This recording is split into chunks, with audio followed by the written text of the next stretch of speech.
পানি নামতে শুরু করলেও দুর্ভোগ দূর হয়নি সিলেটের পানিবন্দী মানুষের এখন পর্যন্ত। কোম্পানিগঞ্জে যাব, কোম্পানিগঞ্জের তেলিখাল এলাকা থেকে আরও জানিয়েছেন সহকর্মী সাব্বির আহমেদ।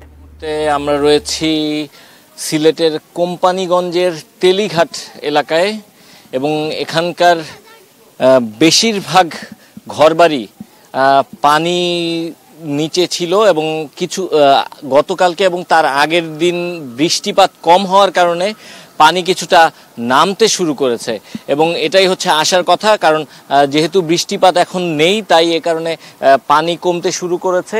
কিন্তু এখানকার সাধারণ যে মানুষ যারা রয়েছেন, এখানে যারা বসবাস করতেন, তাদের অবস্থা কিন্তু খুবই খারাপ। কারণ পানি উঠে যাওয়ার কারণে আমরা যে বাসাটিতে সামনে ছিলাম সেই বাসার ভেতরে আমরা দেখেছি পুরোপুরি কাদা হয়ে গেছে, কারণ যেই ঘরগুলো মাটি দিয়ে তৈরি করা সেই ঘরগুলোতে একেবারে কাদায় ভরে গেছে।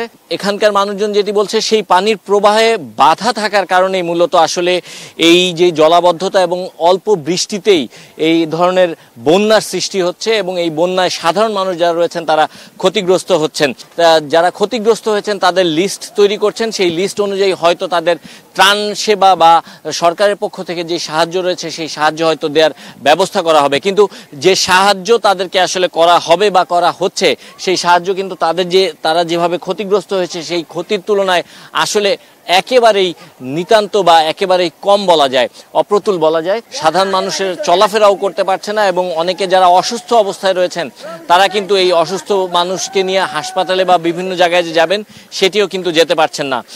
বলা যায় যে যদি বৃষ্টি হয় তাহলে তাদের জন্য সামনে আরো দুর্ভোগ অপেক্ষা করছে, আর যদি বৃষ্টি না হয় হয়তোবা ধীরে ধীরে এই পানি কমতে শুরু করবে এবং সে সময় তাদের জীবনযাত্রা স্বাভাবিক হতে শুরু করবে।